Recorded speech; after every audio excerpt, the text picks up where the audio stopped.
Oke, selamat malam atau halo semua teman-teman. Hari ini kita akan ngebahas tentang bagaimana cara menggunakan software Hotel Management System. Dan untuk studi kasus hari ini adalah untuk Wisma Nirmalasari dari Makassar. Langkah pertama yang kita lakukan adalah login terlebih dahulu ya semuanya. Kita masukin username-nya.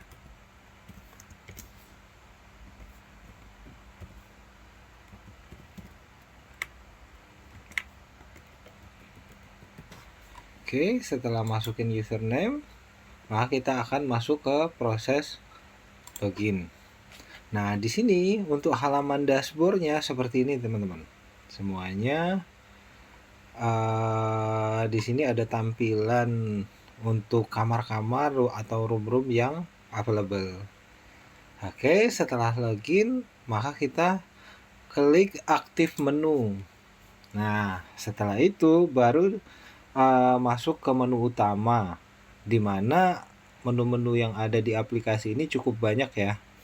Di sini mulai dari master aplikasinya terdiri dari kalau kita ingin memberikan akun role atau menambahkan user baru, ada front office meliputi check-in, change room, guest in house, kasir atau untuk check out, discount, dan edit data tamu atau biasa kita sebut edit guest. Di sini ada point of sales-nya untuk extra bed, dan di sini ada check-in report, room change report, point of sales report, maupun kasir checkout report.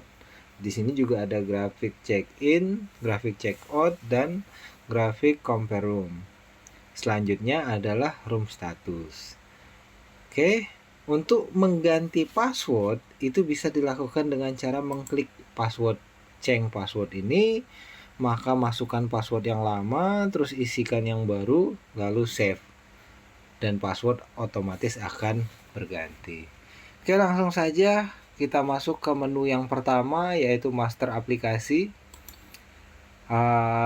Arahkan kursor ke menu yang akan kita pilih, misalnya hak akses. Maka kita klik hak akses. Di sini adalah untuk memberikan akses apa saja yang bisa dipilih oleh user-user tertentu. Misalnya di sini ada housekeeping, ada manajemen, ada manajer, ada resepsionis. Misalnya resepsionis, kita akan melihat apa saja yang bisa diakses oleh akun resepsionis. Misalnya di sini ada check-in, check-out, guest in house, seperti itu, dan lain-lain yang akan tampil di sini. Oke, untuk menu selanjutnya adalah add user. Nah, di sini kita akan menambahkan user baru. Misalnya di sini kita akan tambahkan satu user baru. Klik tanda plus di sini kalau ingin menambahkan, ini ada tanda plus, maka kita klik tanda plus di sini. Kita bikin email. Email tidak mesti email terdaftar ya. Cukup kita bikin akun dengan kode add. Misalnya seperti ini nih. Kita ambil nama Rani, misalnya rani@wn.com atau rani@gmail.com juga bisa. Password, kita pilih passwordnya apa, sembarang saja juga bisa, asal mudah diingat. Untuk namanya kita pilih nama Rani misalnya. Nah, di sini kita pilih departemen apa atau sebagai apa, seperti itu. Misalnya Rani ini adalah resepsionis, maka kita akan pilih resepsionis dan klik simpan. Dan Rani sudah muncul di sini. Oke. Selanjutnya adalah menu front office. Menu front office, di sini menu yang pertama untuk bagian front office ini adalah check-in. Ya. Fungsinya adalah apabila ada tamu yang menginap, maka langkah pertama yang akan kita lakukan adalah memposting data tamu ke dalam sistem ini, yaitu melalui dengan menu check-in. Arahkan kursor ke menu front office sampai menunya muncul, lalu klik check-in. Nah, setelah check-in diklik, maka di sini ada tampilan seperti ini. Nah, arahkan kursor ke tanda plus yang ini, lalu klik sampai muncul tanda jari seperti ini. Ini kan tidak muncul tanda jarinya. Sekarang diarahkan ke sini, maka muncul tanda jari. Kita klik plus di sini, lalu di sini klik cek untuk memilih tipe kamar apa saja. Nah, di sini ada pilihan kamar, ada kamar transit, ada kamar standar, standar room single, ada superior, maupun ada transit van. Nah, setelah menentukan kamar apa yang dipilih oleh tamu, misalnya kita pilih superior. Nah, lalu di sini arahkan ke tanda pilihan ini, tulisannya select atau select ini, kita klik, arahkan ke kursor ke arah ini, hover ke arah select ini, lalu klik. Maka di sini kita akan minta untuk mengisi data tamu. Misalnya di sini data tamunya bernama Ahmad Putra. Untuk tanggal lahirnya kita pilih tahunnya, misalnya tahunnya 2014. Bulannya Juli tanggal 1. Maka di sini otomatis terisi alamatnya, misalnya Jalan Kemerdekaan nomor 1, kotanya itu adalah Jakarta. Lalu nomor handphone kita isi bisa 0812345667. Ya kan, untuk email bisa diisi bisa tidak. Untuk perusahaan misalnya dia dari Bank BRI, kita bisa isi. Nah, stay overnight itu untuk 1 malam atau 2 malam, tapi standarisasinya kita akan memposting di 1 malam. Untuk pilihannya adalah reguler. Untuk jumlah tamunya itu 1 atau 2 orang, standarisasinya adalah 1, lalu klik submit. Nah, setelah diklik submit, maka akan muncul tampilan seperti ini. Nah, di sini kita akan memilih nomor kamar berapa saja yang akan kita gunakan. Misalnya kita akan pilih nomor 17. Lalu klik 17-nya. Untuk pembayarannya itu misalnya cash. Dan sudah pada pembayaran, maka kita klik save. Di sini simpan. Nah, sekarang data yang kita posting otomatis sudah tersimpan. Pertanyaannya, di mana kita melihat data tersebut? Masuk kemana? Maka jawabannya adalah di sini, di fitur guest in house. Arahkan kembali ke front office ke sini, lalu pilih guest in house, dan ini hasilnya. Ini adalah data tamu yang sudah kita posting tadi. Jadi setiap kali tamu check in, apabila di sini kamar kita ada jumlah 100 dan kebetulan hotel kita mengalami full book, maka di sini akan muncul 100 data tamu. Seperti itu. Guest in house ini juga bisa di print. Kalau ingin ngeprint datanya, tinggal diklik, maka otomatis terprint. Di sini juga tersimpan mulai dari data, nomor telepon, alamat, dan lain sebagainya. Oke, ini untuk menu yang guest in house ya semuanya. Sekarang change room. Apa sih itu change room? Change room ini digunakan apabila kamar pada waktu ada tamu yang menginap itu terdapat permasalahan. Misalnya AC-nya kurang dingin sehingga tamu komplain dan butuh untuk minta pindah kamar. Maka yang dilakukan adalah seorang resepsionis akan memindahkan tamu tersebut ke kamar yang baru.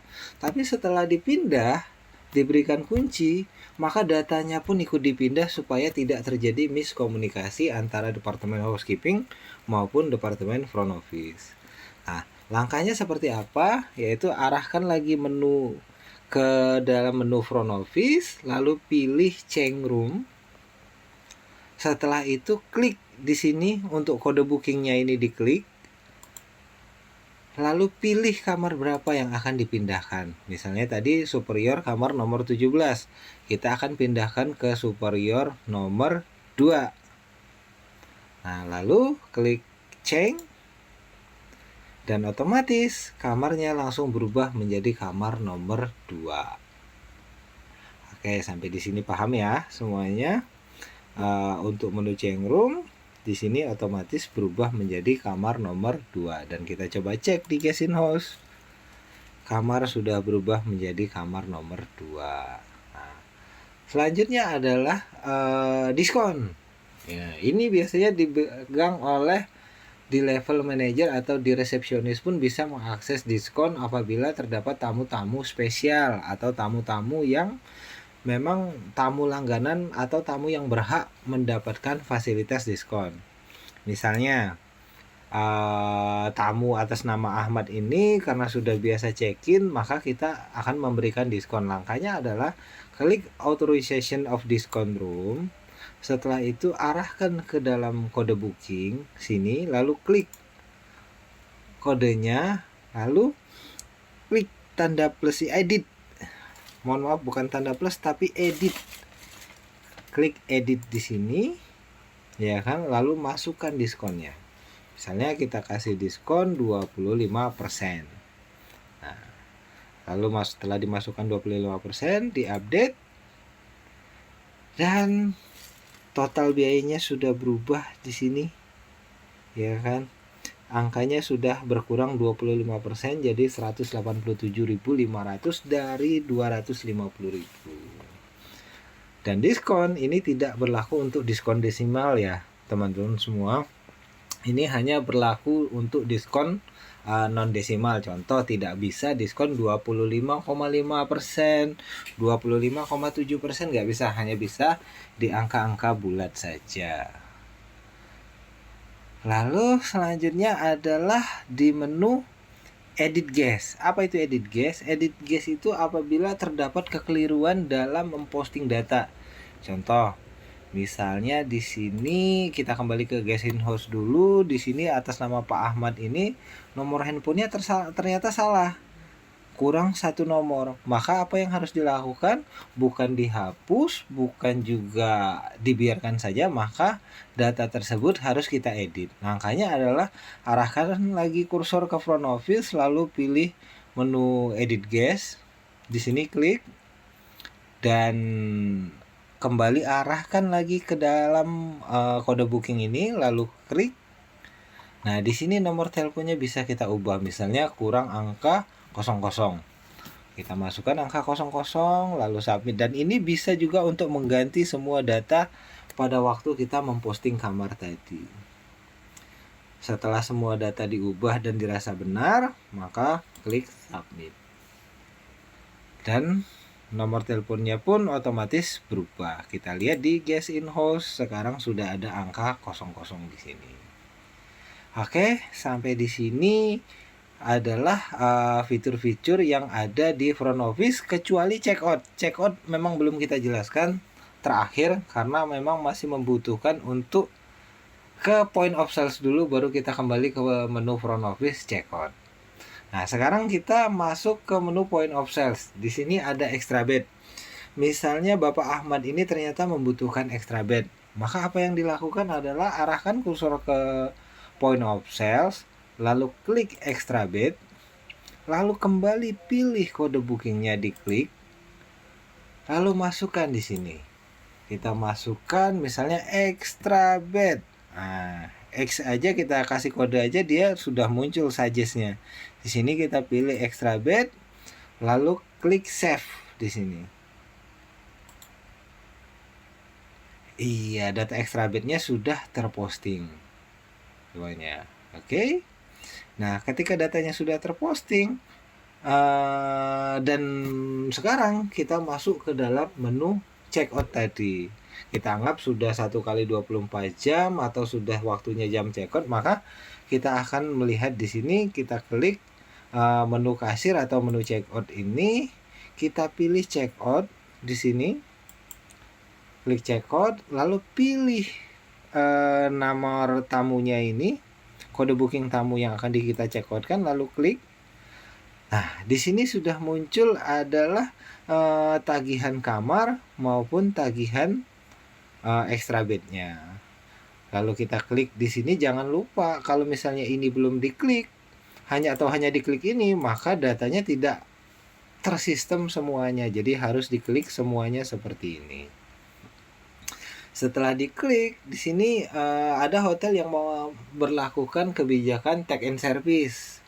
Nah, apabila di hotel Bapak Ibu menggunakan take and service, silahkan klik, maka akan bertambah otomatis 10% dan 10%. Seperti itu. Oke, tapi kebanyakan hotel-hotel sudah menginkludkan take and service-nya di dalam harga, maka fitur ini tidak digunakan.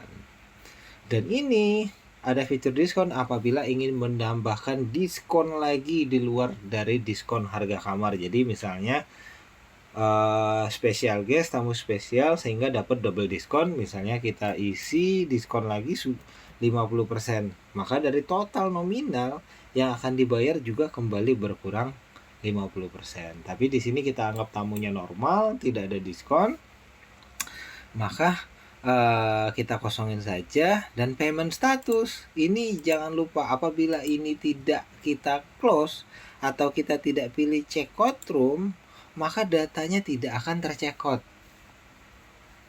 Semuanya mohon diperhatikan, apabila ini tidak kita posisikan pilih check out room, maka data tersebut masih terdapat di dalam sistem. Nah, selanjutnya adalah ketika semuanya sudah, maka kita klik save, dan otomatis sekarang sedang loading untuk checkout. Data pun sudah hilang karena sudah tercheckout. Lantas bagaimana kalau kita ingin ngeprint? Nah, di sini ada dua tanda printer. Yang pertama itu kalau misalnya tamunya hanya melakukan down payment untuk pembayaran room saja, tapi yang ini adalah tamunya pembayaran finishing. Misalnya sudah closingan, maka yang digunakan untuk ngeprint atau yang diberikan kepada tamu adalah gambar printer atau kode print yang terakhir yang berbentuk kode bayar seperti ini. Contoh, kita klik ini. Maka billnya akan keluar seperti ini. Kalau misalnya ada printer, tinggal di print.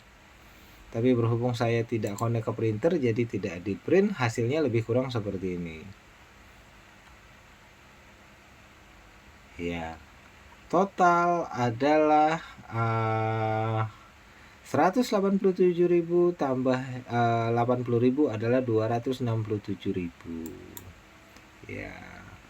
Tadi dikarenakan sudah bayar di muka 250.000 pada saat proses check-in, maka kekurangannya saja yang akan diterima oleh resepsionis. Tadi kan pada waktu check-in kita memposting tamunya sudah deposit dulu 250.000, ini muncul down payment sehingga kekurangannya hanya 17.500, tetapi total yang menjadi pemasukan hotel adalah 267.500.